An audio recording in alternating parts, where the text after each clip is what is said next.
Hi, everyone. Before the episode begins, I just want to remind you to follow me on Instagram and Facebook at Marlene the Plant Lady and YouTube, Everything Gardening with Marlene Simon. And remember, please, please, please rate and review on iTunes and Spotify. That just helps the podcast get noticed by more people, and then more people will become better gardeners. And that's what we all want. So enjoy the episode. Look at that plant. I want you to know that everything was grown in my garden. Don't touch that plant! Is it poisonous? She'll become part of the plant. Hi, everyone. Welcome to Flower Power Garden Hour. I'm your host, Marlene, and this is your August garden to-do list, your question and answer. So, of course, joining me is Joe. Joe, say hello. Joe. Great. Okay. We don't have time for Joe to say hello, so we're just going to move right into it. You had to think about saying hi there. That was a little slow. No, you were just kind of not pausing, so I just let you go. Yeah. We had this discussion where I hate when there's long pauses during podcasts. And You speaking. hate it, and I like it. You like it because Yes. it gives you time to think. Well, and I can tell that the person that is on the podcast isn't just blabbering uncontrollably and is actually thinking and giving some thought and time into their responses. What if you could multitask, like I could think deeply and blabber at the same time? You think you can. Ooh, ouch. Because I do not pause in my podcast. But okay, hear me out. When the guest is speaking, why can't I be using that time to formulate my deep thoughts and listen? The content of the podcast that we listen to and peruse is quite different, I would say. I'm talking about the podcast I host. Like we just recorded one with a guest, and I don't think I paused before I spoke. So am I dumb? Two different questions. Okay, enough of that. All right, this is your garden to-do list. All right. Okay, hold on. What? You have to give us some sort of update. I told you before I can't remember anything. I know you can't remember I literally anything. said I can't Make do it up. You went on a hike. You went up to... And I went backpacking again. Yeah, you went up to Desolation Wilderness. Yeah. You did a hike up there. Yeah. How was it? Lots of water, you said? Yeah, because thank goodness for GPS because the trails look like creeks. And a lot of mosquitoes. Luckily, they weren't as bad as the reports, i.e. they weren't bad by the lakes that we camped. I already bought a new tent because we're staying at one camp and there were basically 50 to 60 mile per hour gusts. You could hear it starting like a train and then it would just hit. But then it became pretty much sustained and my tent has just 3 points on the ground. And so basically the tent was laying on me all night. And then in the middle of the night, while we weren't sleeping, my friend in her tent was like, I smell smoke. And so you're out in the wilderness and you smell smoke in California. You're like, crap, wildfire. And so we step outside, no glow, no big plumes. And obviously I'm like, it started right when the winds picked up. So there's a fire somewhere, probably not nearby. And she stayed awake all night worrying about that. But I had bigger things to issue like, it's interesting that my tent's laying right on top of me. I hope it doesn't start raining. And then we wake up in the morning and the wind had pushed literally an iceberg from the edge of the lake because there's so much snow. That was an iceberg. That was an iceberg. What is the definition of an iceberg? It's ice and it's a berg. I think it has something probably to do with size as well. I didn't say it's one that was going to take the Titanic down. It was a cluster of ice in a body of water, thus iceberg. Look up. Does an iceberg have to be a certain size? I'm looking it up now. Or is it called You an ice continue. cube? It wasn't a cube shaped, so I couldn't call it an ice cube.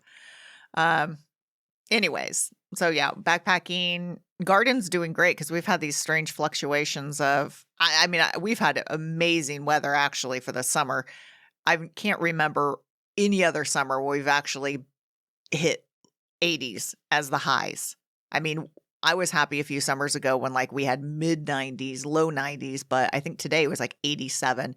And then we keep getting these random where it's, over 100, which is fine. We've had a few 107, but my gosh, the vegetable garden is it was loving those spring rains, the cool June, and it's really, really loving the summer. I can't complain. Everything's just doing great. Are you ready? Yes, I'm ready. The definition. Mm-hmm. Icebergs or pieces of floating ice smaller than 5 meters. Mm-hmm. Do you know what a meter is? 3 feet, approximately. Above the sea surface. Or lake surface. Yes, thank you. Are classified as bergy bits. Bergy bits? Not icebergs. Ones that have Wait a minute. What are they? Smaller than? Shorter than? Shorter than 5 meters above the surface of the water. Okay, so 18 feet. Yeah. Okay. Yours. Mine's a bergy bit? No. No. Ones that are smaller than 1 meter above. Oh, no. Mine was bigger than 3. It was bigger than 3 feet. Those are known as growlers. No, mine's a bergy bit. Okay. Oh, my God. That's my new favorite term. A bergy bit? That's what it says. And if it's smaller than what It's a growler. It's a growler. Mm-hmm. Where do these names come from? I mean, I get bergy bit. I want to do a British accent. Oh, there's an iceberg. No, Bob. Bob, did you take some measurements? That's a bergy bit. It's bergy bit. I'm going to say it only with the British accent now. It's a bergy bit. It's my favorite. Okay, anyways. Now you're gonna hate the fact that you mentioned that now, because that's my new. Oh my goodness. Can we name our next cat a bergy bit? Okay. Anyways. All right, I'm going to talk about what is going on, what you should be doing in the garden. So I'm talking about how my garden's doing. Planting. So it's still, August, even though school's started for some. It's crazy. People are posting their kids are going back to school. I'm like, that's just not right. Still hot. So really hold off planting pretty much any perennials, anything. It's going to be too stressful. But believe it or not, it is fall veggie prep planting. So in the ground, in seed form, you can this month of August in zone 9, remember I'm coming from zone 9, your zone is going to be different. Beets, cabbage, carrots, turnips in the ground seed. So you don't want to get those plants and put them there. And you could have started some of your broccoli, cauliflower, Brussels sprouts in seeds last month inside your house. I mean, you could start them now, but next month is when you're going to start putting the plants in the ground of those. You could still do another round of potatoes and prep your garden. And I know it's hard because a lot of people still, they've limited space. They have their summer veggies just in full, you're not ripping them out. So, if you've always eke out, if you love your fall crops and you could eke out some space or leave some space for your fall beds. Remember, carrots can be planted in the shade. The seeds could be planted in the shades of other plants. Same with beets. They, don't get very tall, and a little bit of shade is ideal. So just start adding some compost to some of your beds. Control the weeds. This is really important that, there's no magic answer to controlling weeds. The main thing is preventing the weeds from going to seed, so you don't have the year's worth of seed to control. So you want to just remove the seed heads. Also deadhead your flowers, your annual flowers, so they continue blooming. But if you want seeds of certain things, go ahead and start collecting the seeds. Now, say you have like a squash and you want to, you eat it and you want to collect the seeds from that and grow it. Remember, your hybrids are not going to come true to seed. And that's why a lot of people will say, hey, this plant started growing in my compost bin, but look at this weird fruit. I never planted this. That's because when it gets pollinated, it isn't coming true to the plant that you bought. Now, heirlooms, open pollinated, they've had years of their genetics sort of being stabilized, so they come true to seed. So if you have heirlooms or old fashioned ones, you could collect seed and you will get that fruit that you ate that year will come true the following year.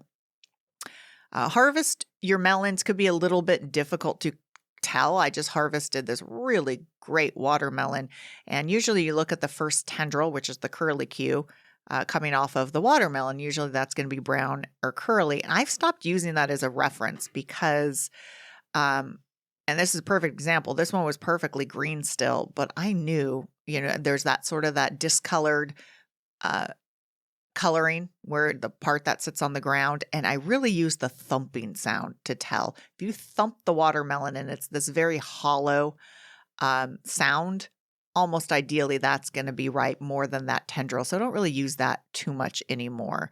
I think they could get overripe if you wait for that. And of course, that's watermelons. Your cantaloupes, you need to watch those. When those start getting close, you need to watch them every single day because you touch them and they fall off the vine. That's when you know they're ripe. But they could quickly go from ripe to overripe. And what could happen is they could easily fall off, split, and then you get bugs inside, which you could still eat. You just have to cut that section out. So you could usually tell their color because, of course, they're going to be like cantaloupe color, a little bit yellow, a little bit orange. The smell, but almost always you have to get close to the date, go out, pick it up. If it falls right off, you're good to go.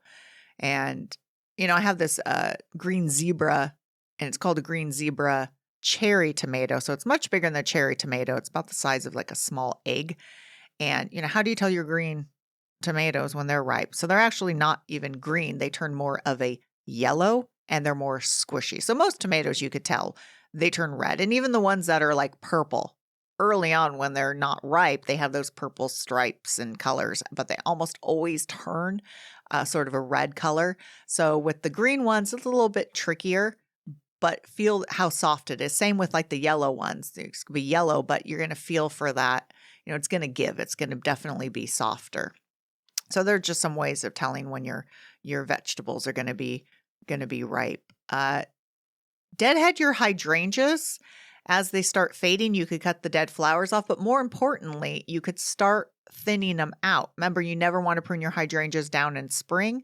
After they're done flowering completely is when you want to prune, but it's not to say that if you have a flower on an old cane and that cane needs to cut out, that you can't cut that back now. So you could start deadheading and start thinking about cutting out some of the old canes for as pruning your hydrangeas. You could cut the flowers off of your lavender right now, but remember you're going to want to do your final fall pruning in a couple more weeks. So cut the flowers off and then remember to cut down, but never cut past into the old wood. Always leave a little bit of green. You want to do that so your lavenders don't get leggy. So maybe by the end of this month, you could prune your lavenders and still deep water your tree, especially your young trees. August is hot, September's hot. You should be deep watering them, depending on how old they are. But take an 18-inch probe, dig down. If it pulls out, sort of like an oil stick, that if there's some moisture in there, you don't need a water. But if it's bone dry, go ahead and just put a hose and just deep soak around it. Start thinking about ordering your fall bulbs, your daffodils, tulips. Believe it or not, the time to plant will be here sooner than not. And some of these pretty, spectacular varieties sell out pretty quick on these catalogs. Of course, you could always buy them. Usually nurseries will have them in stock, but online, the varieties are so much more plentiful. There's some pretty crazy ones out there, and especially like with tulips and hyacinths. If they don't come chilled, you need time to put them in your refrigerator, not freezer, and chill them a little bit to get them that cold snap so they will bloom better. So really it's August. It's sort of making sure things are just moving along, slowly getting ready for certain falls. If you're doing your fall planting, you're going to want to get some of the beds ready to go, but it's not fun working out in the heat. So don't, kill yourself out there. That's the to-do list, Joe. You haven't been spending an inordinate amount of time in the garden. No. Yeah. So I'm leaving on a long backpacking trip, and I'm trying to prevent back injuries. So, whereas there's plenty to clean up right now, like a lot of my sunflowers are falling over, as sunflowers do. I am told myself that usually gardening is what yanks my back the most, because I get into it and I start pulling things out, bending improperly, twisting in weird motions. And usually that's what yanks my back out. And I told myself, there's no point in doing it now. When I come back, it'll just be an extra bigger mess. And then I'll just do it then. So, even though it's sort of annoying me. I'm like, oh, I really want to clean this up. Oh, look at that. It'll look so much better if I prune that back. But no, I'm just letting things go. Just trying to be mellow and not have that pristine garden. Okay, good. Yep. You've had a lot of vegetables, I would say, like you said. Yeah, it's been a great year for tomatoes and peppers already. I didn't plant any corn this year. I didn't. You know what you have not done? What? Well, yeah, what was that? You have not cooked any of the shishito peppers. Yes, I have. I got an air fryer. I mean for me. Oh, I put them in an air fryer. I know, and then you eat them all. Yes, Joe, I eat them. Yeah. Okay, well, I could do some tonight. I think you're lying. I could do some tonight. All right. Can and will are different things. What was I going to say? Yeah, because I knew I was going to be gone many weekends in doing backpacking, and I knew I was going to be gone for a long time. I tried to plant less, and I actually did plant less. You didn't think I was going to, but I did. I didn't plant any gourds. I hate those gourds. I know, I love them. I didn't plant any pumpkins. I didn't plant any corn. I planted, I think, 10 tomato plants. I planted very few zucchinis and not that many melons. I really held back. It was good. Relatively. Yeah. Mm-hmm. Yes. All right. Ready for some questions? How are we going to do this?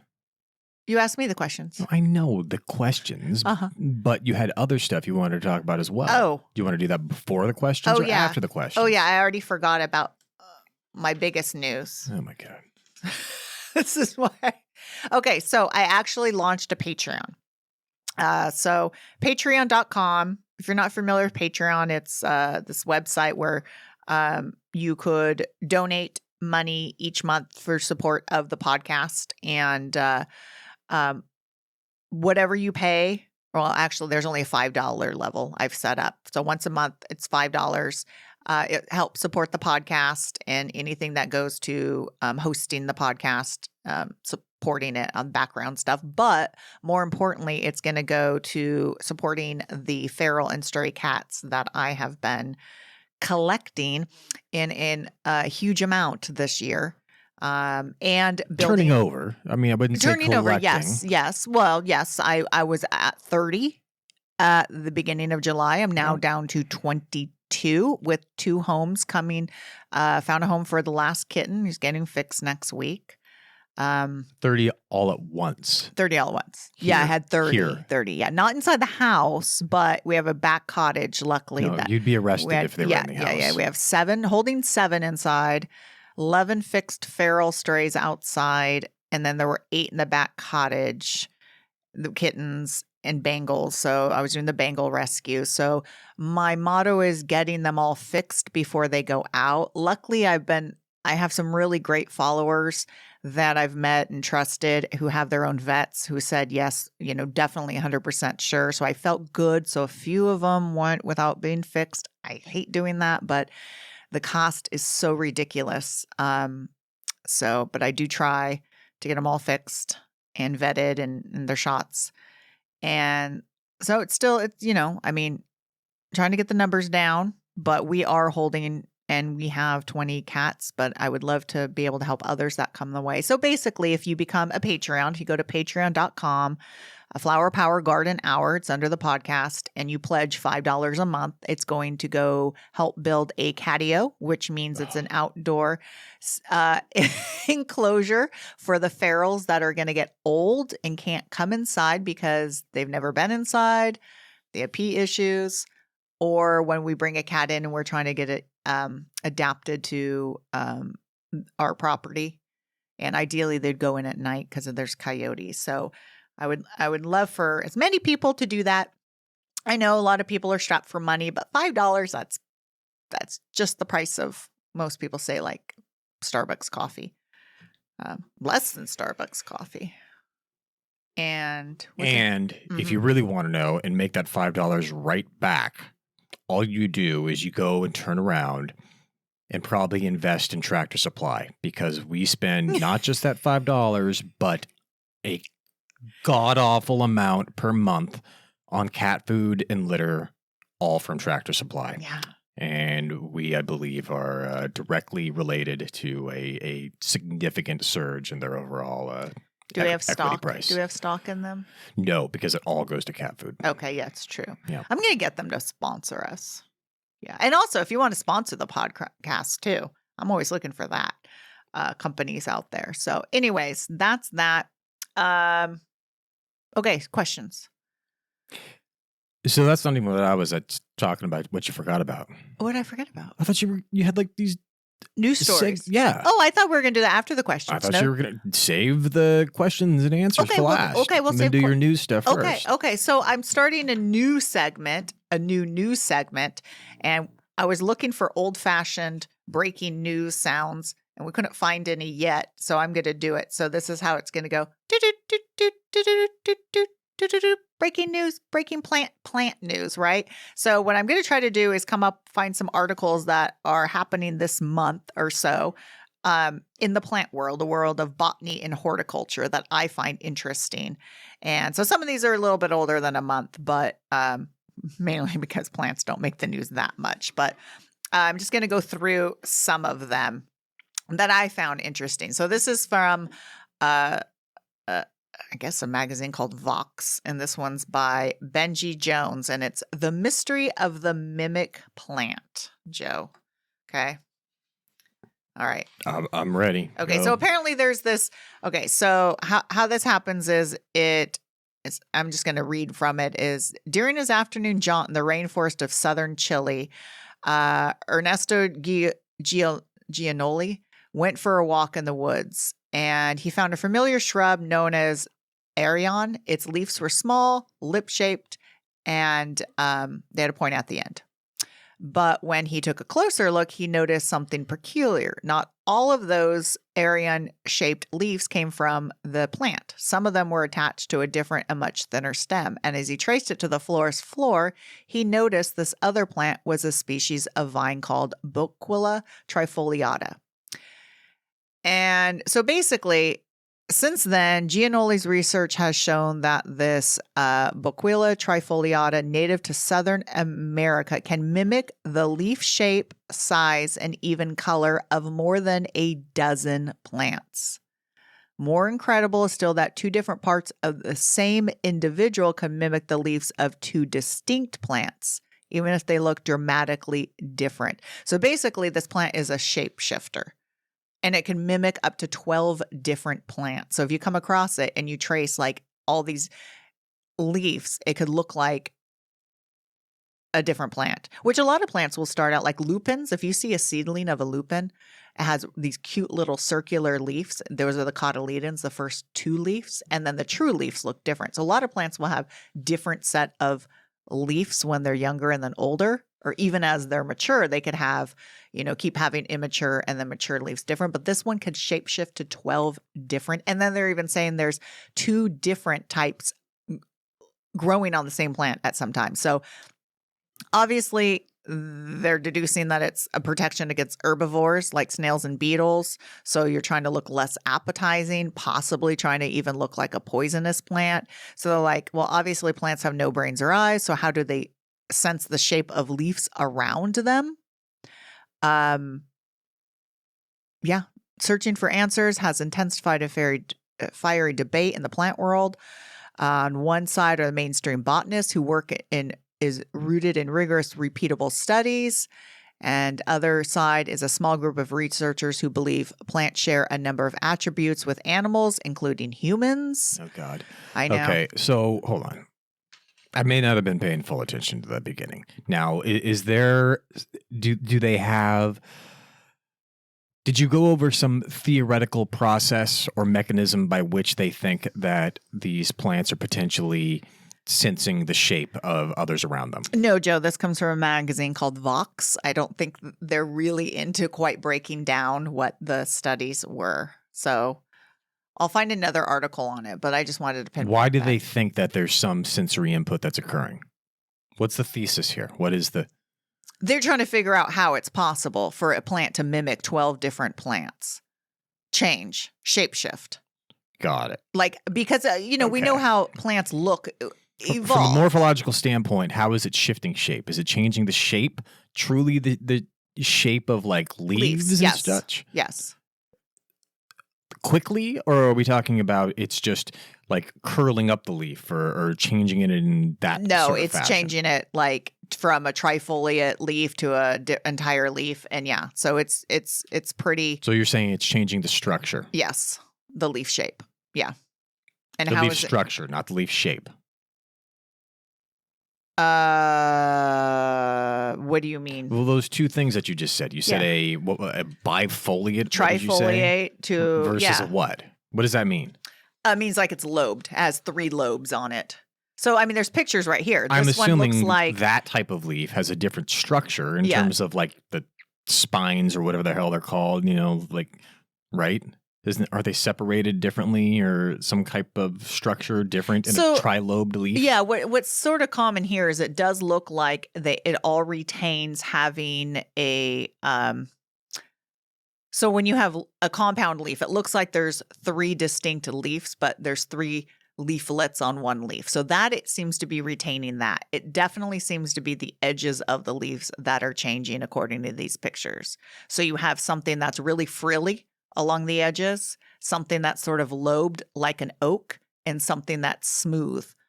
So it seems like it's the edges that are changing, which could really change the look of it. You could go from looking like, but why? Let me see this. My new segment isn't supposed to be you being annoyed. I'm not being annoyed. You're being annoyed. When they say mimicry Uh-huh. and changing shape, Uh-huh. that, implies a significant change. Yeah, I'm like saying, the shapeshifters from X-File. Like the shift shapers or Shapeshifters. the shapeshifters. Either one. Yes. Uh-huh. Okay. Okay. Don't ruin my news segments. How about you can't talk back during the news? No, I'm just questioning the veracity of, I did. where. I mean, it's not like I don't think that magazine is like, it's not a scientific paper. I'm not going to go grab scientific papers and make you guys read or make you guys hear like. Okay. All right. The next one. Okay. I've got one. What? I've got a story. Okay. Is it news or a story? Because this is breaking news. Mine's breaking news from yesterday. Okay. All right. There's a large company, I think probably one of the largest in the cannabis world. Okay. Tilray. Okay, never heard of it. Okay. One of the largest ones that's out there. Okay. Right? Public company. Yesterday announced that they purchased from Anheuser-Busch 10 like microbrew companies that Anheuser-Busch owned. Okay. Because they're expanding their portfolio away from just cannabis to alcoholic beverages. Yes. I mean, to me, that's an interesting move for a cannabis company going into something that's completely different and making like a $10 billion purchase. So does that Both suggest... apparently make unhappy people happy or happy people happier. My question is the legalized cannabis world and business not thriving in the way that people thought? Why are they diversifying into something so different? Well, okay, Joe, I'm a plant person, not a business person, but I think you and I both know that when pot was legalized, everyone got into it. And then slowly everyone that's not making's being weeded out. We know that. We have friends who lost jobs and can't get jobs in the cannabis industry because all the small, middle-sized ones are just dying out because you knew it was just going to be a big. So I don't see why it's different than any company in one area who's decided to diversify into another, and it's not that big of a stretch. I'm just asking. I don't know. I don't know if you knew if there was some, I wouldn't, kind of the overall health of that I wonder industry. if they're going to try to merge the two. Pot infused beer. I think that already exists, but that's not what they bought here. Okay. Yeah. No, they bought like just straight up beer companies. Yeah, it's interesting. Yeah. I don't know. I have no idea, but I would just think it's no different than like, Coca-Cola who bought Doritos or something. I don't know. Well, just qualitatively at Uh-huh. the gym I go to. Yeah. In, it's like in a business park and the building, like on the corner, is a Cannabis dispensary. Yeah, exactly. Yeah. And so there were like creepy assholes there. Like when I get there in the middle of the night, Yeah. there were always creepy assholes like just wandering around there. Uh-huh. Haven't been for like 6 months. Oh. Yep, they just stopped. Oh. I mean, now we have random homeless people, but they're not like clearly just wandering around the weed place. Yeah. Yep. Interesting. Yep. Okay, going back to my news, plant news. I didn't think your news was that exciting as mine. Okay, Science Daily. This is August 1st, 2023. The source is North Carolina State University. This one is male moth aphrodisiac revealed. So it says North Carolina State University researchers have identified the specific blend of pheromone chemicals, including a newly revealed aphrodisiac used by male moths during courtship as they attempt to entice females to mate. The findings provide more detail about the complex blend of chemicals used in fundamental short-range communication between male and female moths after their initial characterization nearly 35 years ago. So the aphrodisiac is a chemical called methyl salicylate. It's derived from plants. So when attacked by herbivores, plants emit methyl salicylate both as a healing mechanism and as a cry for help to enemies of these herbivores. So basically a bug is going to bite into a plant. It's going to emit these chemicals. It's going to heal it and also send out distress signals for other enemies to come get those herbivores. So cool. Its use in a pheromone blend by male, and I'm going to butcher this name, Chloridea virescens moths could be viewed as a, and this is in quotes, macho display, showing that the male was able to defeat both the plant's defenses and its call to the moth's enemies, making it a more worthy mating option. So basically, if the male moth has this pheromone, it's like, oh, look it, I was able to get to this plant, get these chemicals out, and nothing came and ate me. And the women moths are supposed to be like, ooh, you're so macho. Obviously, I want to mate and have children with your traits. Okay. So female moths begin the mating process by emitting come hither pheromones over longer range distances. Males respond to these cues by flying close to the females and then emitting their own blend of pheromones. Females assess these chemicals and choose to mate or not. So at least they have a choice. Jeez. So, quote, it was surprising to find methyl salicylate in male moth pheromone blends, but the evidence from this paper suggests that male moths take up and sequester methyl salicylate as larvae while chewing up plants or as adults by drinking flower nectar. Males may have evolved sexual signals that match the sensory bias exhibited by females in responding to methyl salicylate. So, yeah, so I think we know that, we know that insects use pheromones, and I use actually pheromone disruptors at work for certain moths. We have these moths that curl the leaves, and I have these little plastic, everyone always asks what they are because there's these clear, small plastic rings that go on the plants, and they have pheromones. So basically what they are is mating disruptors. So they emit pheromones, so the moths get so confused about where to go, so they just don't end up mating. And so we know that pheromones are really important. We also know that plants emit stress chemicals, and there's so many different ones.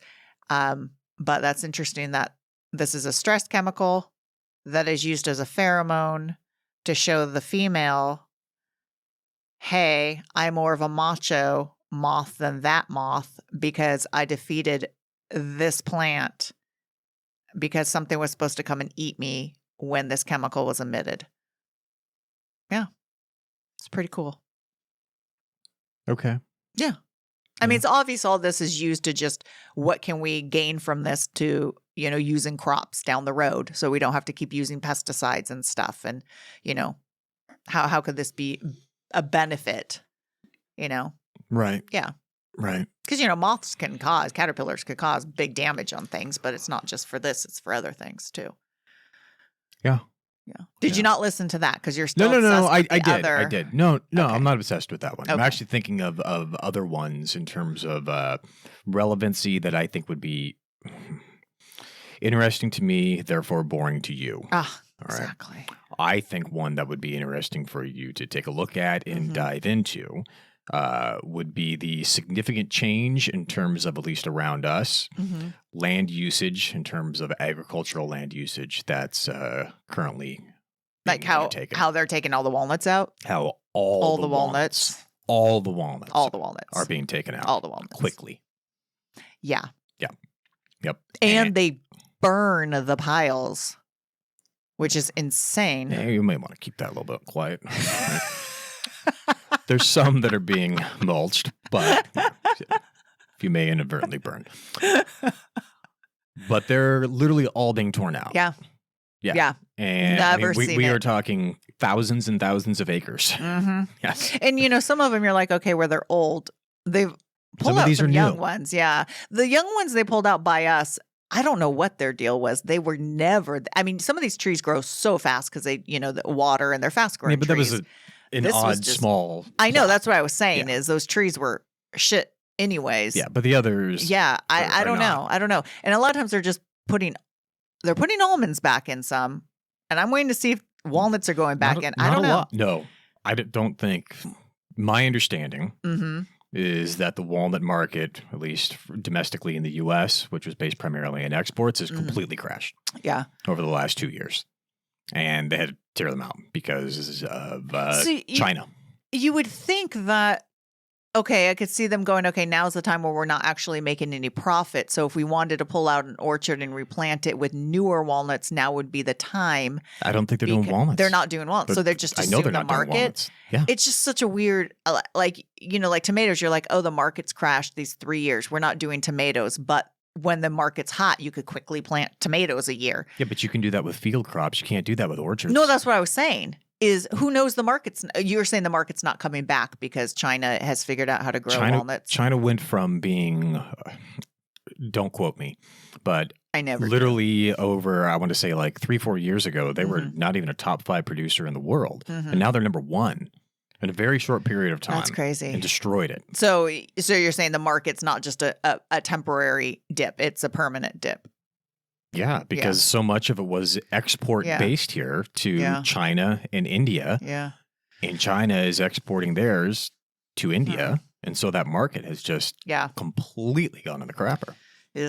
Yeah. I mean, I should. Quickly. Yeah. I mean, it'll be interesting to see what they replace it with. Well, we've been noticing for a lot of them, it's at least in the short term field crops. Well, it has to be. They have to recoup some money. They have to recoup some money. Yeah. And the other thing is that a lot of those people, if they are orchard based, Yeah. don't have the equipment for field crops because completely different equipment. Yeah.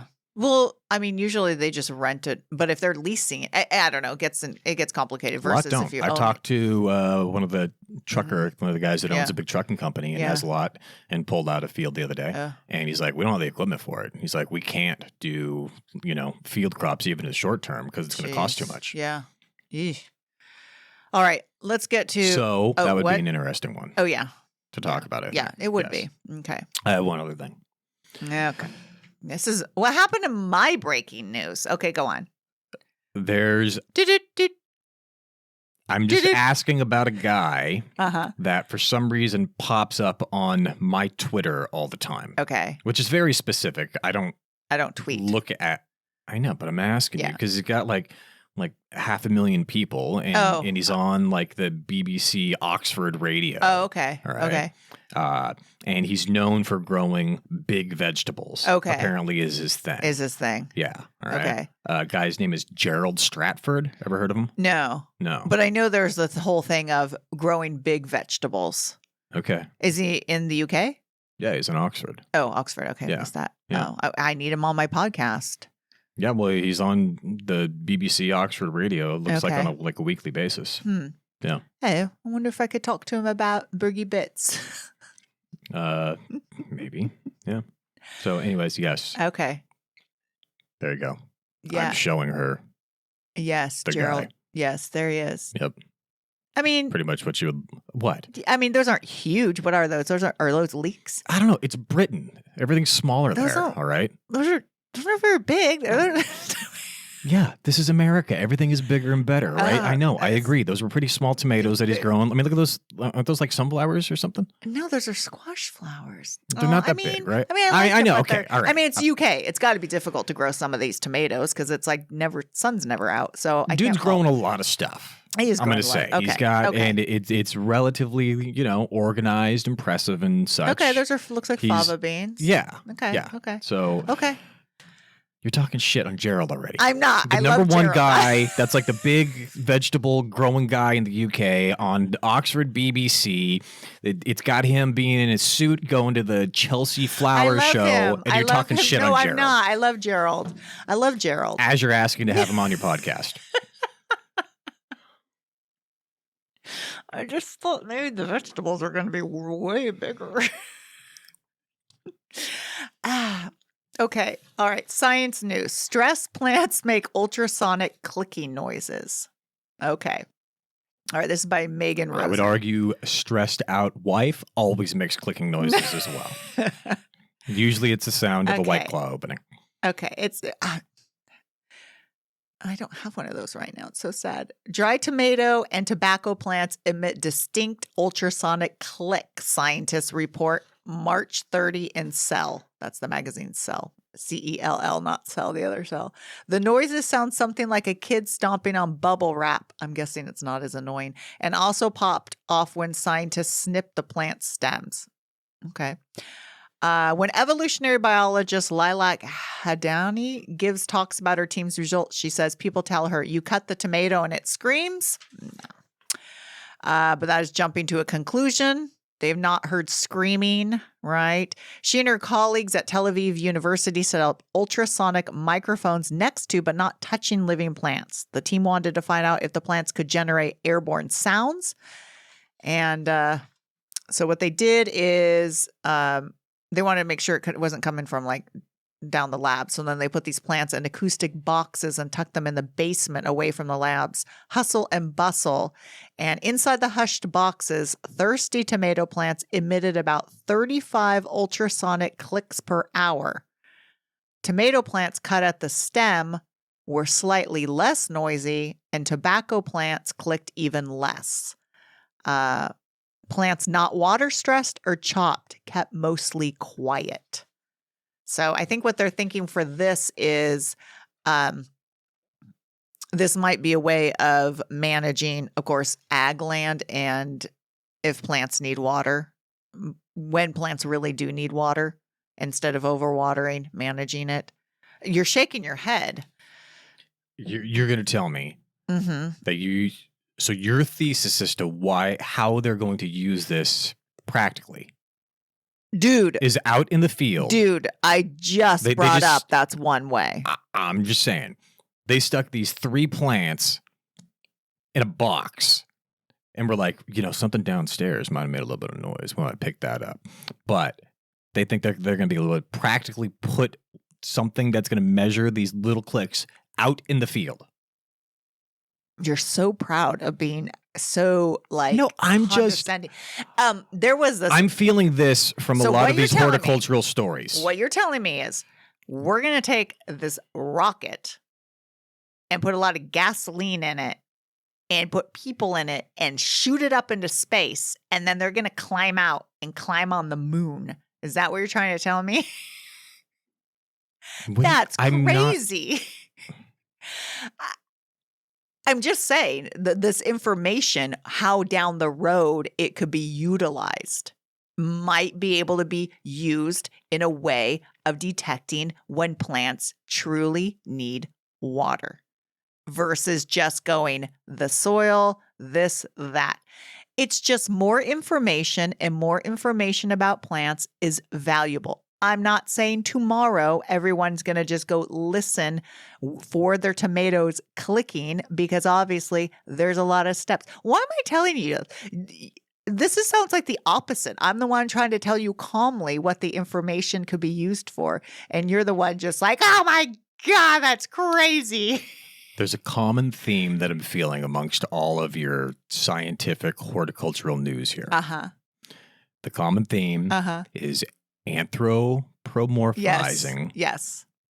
Plants. That is true. That is true. There's probably a reason for that. Because I picked them. No, because it Uh-huh. gets attention, Yes. right? Yes.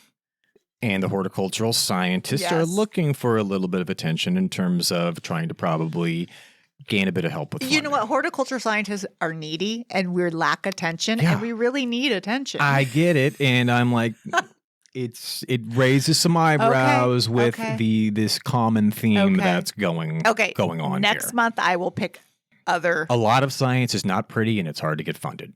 And Yes. finding out practical ways to get that fun, funding is very sexy. difficult. Yes. And in Kudos the plant to them. world, Mhm. unfortunately, it's going to be agricultural based. Mhm. Yep. Okay, ready for some questions. Oh, wait a minute. I have to do the out news sound. Do, do, do, do, do, do, do, do, do. Okay, we're ready for questions. You know, as a huge Apollo 13 Wait a minute, are we fan back that you to are. news? Do, do, do, do, do. No, I'm just commenting on the analogy that you tried to put out there. The moon.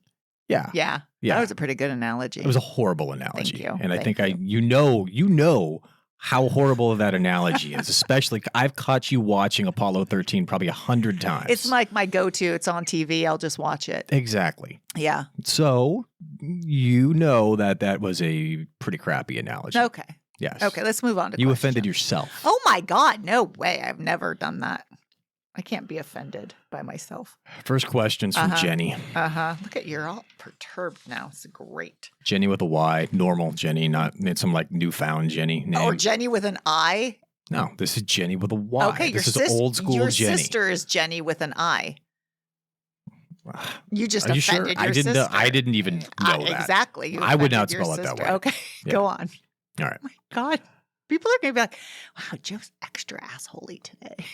I thought roly-polies were good for the soil. They take in heavy metals and speed up compost to give plants usable nutrients. Yeah, so this came about because I said it was funny. I stated that I used no fertilizers in my garden, and I meant saying like during the growing process, but because I said, I added compost and I had chicken manure and alfalfa, and then the only thing I've added for pests is iron phosphate with spinosad for roly-polies. And then, of course, people are like, well, everything you added was a fertilizer. I'm like, well, that is true.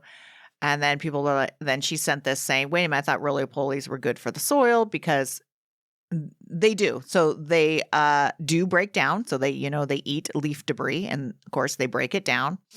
And interesting fact, yes, peel bugs will eat soil and or plants that contain heavy metals like lead, cadmium, zinc, arsenic. But what happens is they actually turn it into a crystal inside their gut. So unless you take the roly-polies and move them out of the area, when they die, it just goes back into the soil. So I would not really keep roly-polies for that reason. And they're not used in, like, hey, let's just dump, 5 billion roly-polies in this area with heavy metal toxicity, and then we'll go pick them up. It's not going to work that way. So they're not bad. In large quantities, they could be very bad. And what they were doing is they were congregating on the underside of my cantaloupes forming, and they were chewing the rinds and the outsides, which, cause damage. So normally, I see roly-polies. I don't do anything. Here I brushed them off and I went, oh my gosh, that's just a huge, huge amount of them. And it could have been all the rains we had that just made them explode in numbers. I don't know. I like to think that the turkeys would have taken care of them, but they avoid my vegetable garden, thank God. So I used iron phosphate or Sluggo with spinosad. So it's the iron phosphate takes care of snails and slugs, but the spinosad added to the Sluggo is what will kill the creepy crawlers on the ground. I could have used diatomaceous earth, but that wouldn't have lasted as long as the pellets of the spinosad. So it took care of the problem right away. So like I said, it's like if I see a few, it's not a big deal. These were crazy amounts. So it's the only thing I've used in it. So yes, they do take heavy metals. Yes, they do break everything up, but really the whole removing the heavy metals isn't really going to do anything. So, all right. Does that make sense? It does. Okay. Man, we've really had the turkeys stay around a lot the last couple of years. Yeah, turkeys are just here. Yeah, they Yeah. have not, usually their population was just decimated by the coyotes. Yeah. And for some reason, they're not getting murdered in the same way. Yeah.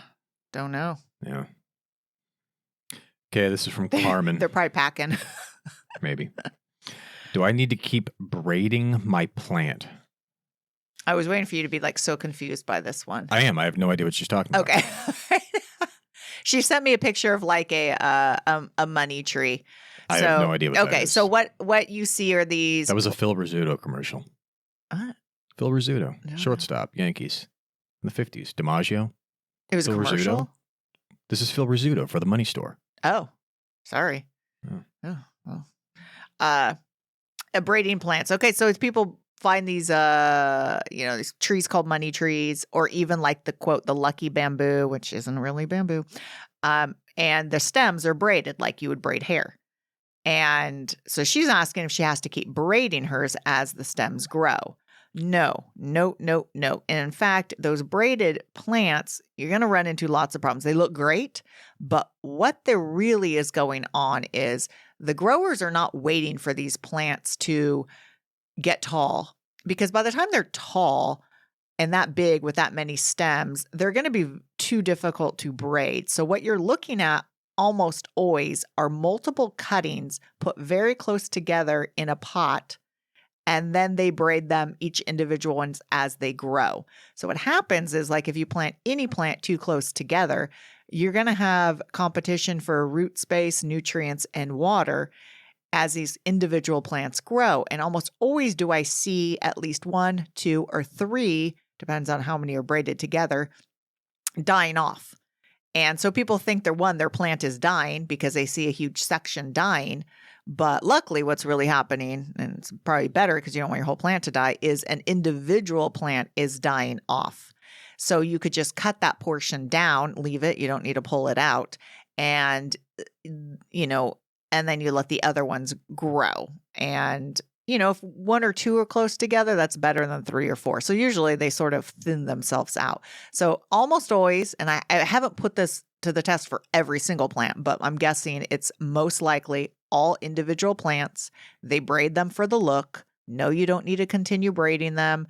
No, I wouldn't really buy. It's sort of a novelty thing because it's not the healthiest for a plant.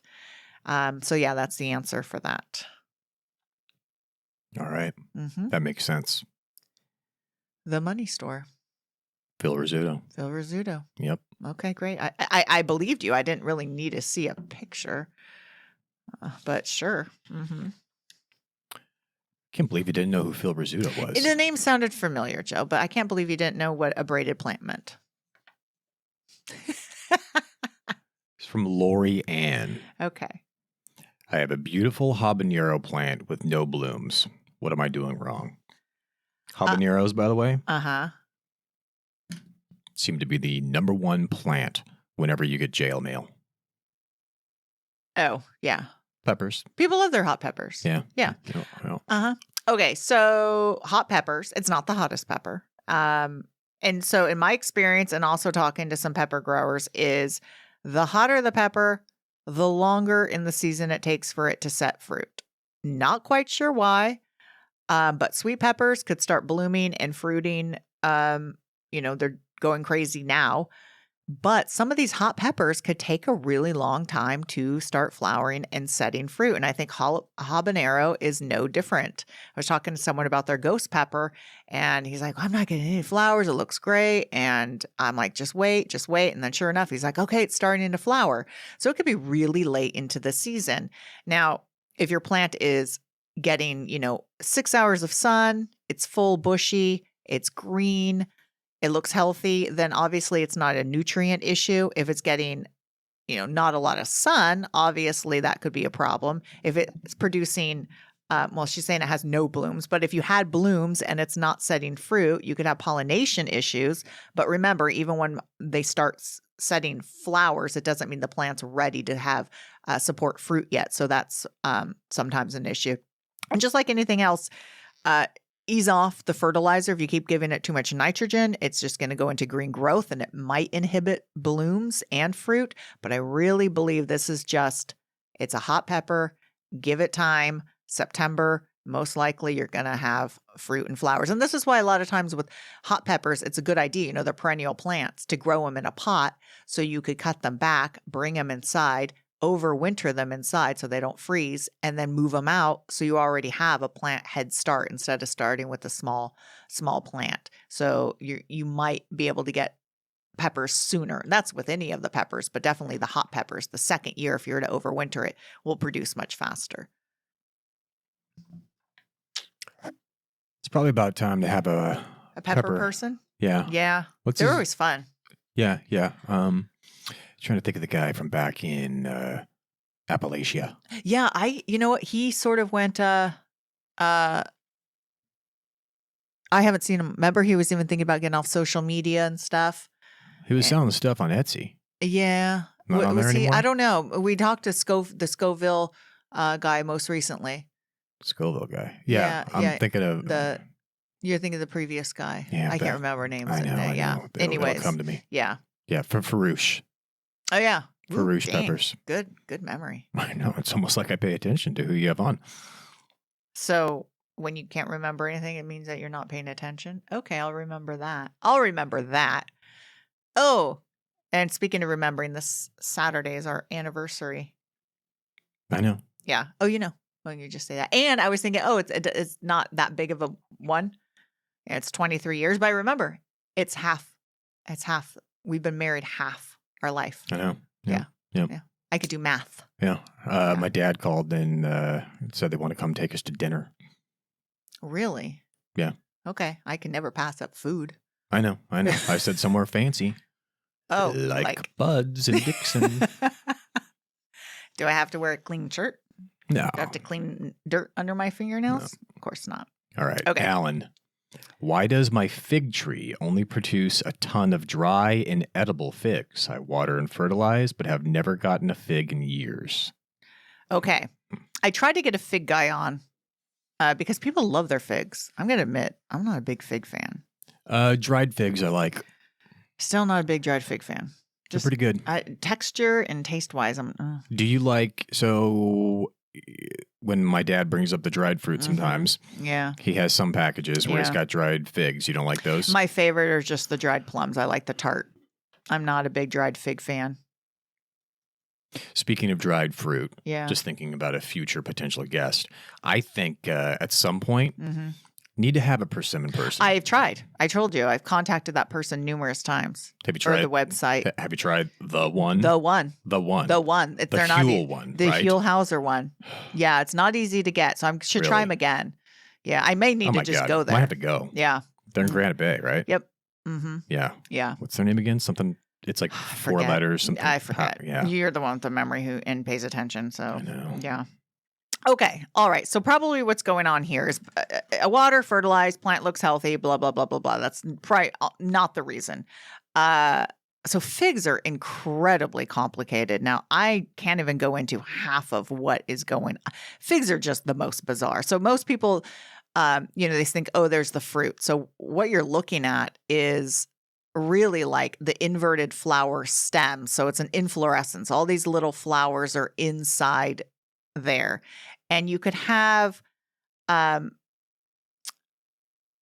figs have male and female flowers. Then there's ones that are called Capri figs, and they only have male. And if it's an only male one, the fruit is not going to be edible. It's going to be dry. Because you think about it, it's not going to swell up. And it's the female flowers that cause, the ovaries to swell and the fruit. So most likely you have, quote, a male fig tree. And why? It could have been bird planted. It could have been sold at a nursery that way. So that's probably what's happening. Now, figs are broken down into so as best as I could tell, there's common ones, and they produce fruit. parthenocarpically, which means they do not need to be pollinated. It's bred or selected out where you have female flowers and they will form fruit without pollination needed. And so that's one type. And then you have the Smyrna where it requires pollination. And then you have San Pedro, which seems like it might be able to do both. And so most of the fruit tree, all the fruit trees you're going to find in the nurseries are going to have like only the female ones, basically. So you could have hermaphrodites, which means they have male and female, but generally it's the only female that you want. So yeah, so I think that's the reason. And then as everyone knows, everyone thinks you're eating like the wasps that are pollinating them because they go inside and they get stuck. But nowadays, most of the figs that you find or buy don't even need to be pollinated. So you don't need to worry about eating the wasps because they're able to basically, they're not even self-pollinate. They're just form without being pollinated.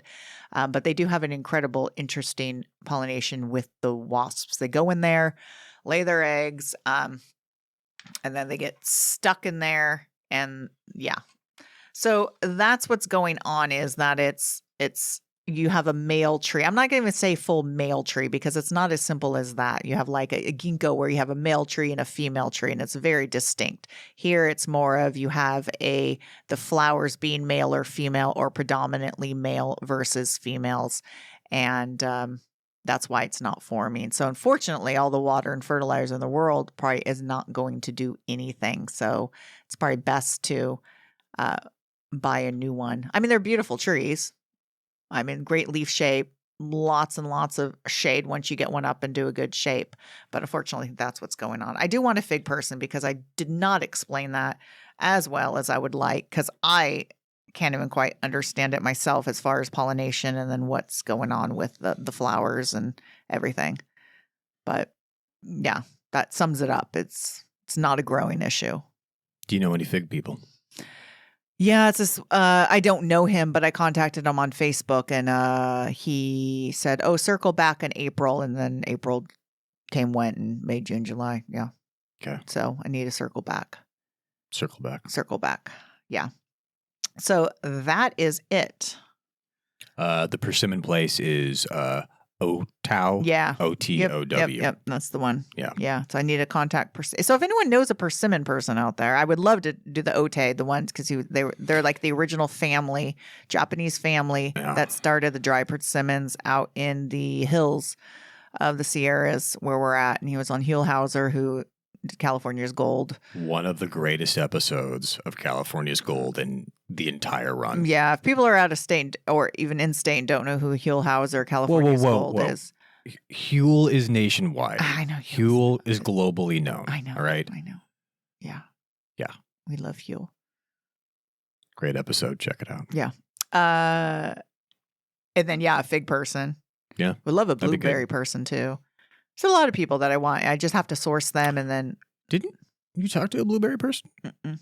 I thought I talked to a blueberry. Somebody had blueberry Bruce. back east. Oh, back east. Remember? I've talked to people about blueberries. Yeah. Yeah. Yeah. Okay. It's just here, it's a little. I mean, when I say here, it's literally like where I'm growing is more difficult. Right. Yeah. Right. So. Other places, they might be weeds, but it's difficult. So I would think if you talk to a blueberry person, it would have to be somebody back east. Yeah. I would like to talk one here. I think someone's growing them up in the Cape Valley. Are they? Yeah, which is unusual. So I wanted to hear about that. So there's a lot of people. But if anyone is a person that you think should be a guest, hit me up. If you know someone, email me. Any suggestions for topics, Marlene, the plant lady at gmail.com. If you like the podcast, remember to rate and review. Some people are leaving nice reviews on Apple. I read those and they make me smile when it's a happy, nice one. But it just moves me up so people could actually find the podcast. And Spotify, I think you can leave a 5-star. You don't have to leave a comment. But remember to share this, rate, review, and follow me on social media, Instagram, Facebook, Marlene the Plant Lady. And of course, check out the Patreon, $5 a month. And you're supporting a great cause for kitty cats and helping to keep the podcast running. And hopefully Joe didn't annoy you too much, but if he did, welcome to my life. Until next time, everyone, happy gardening.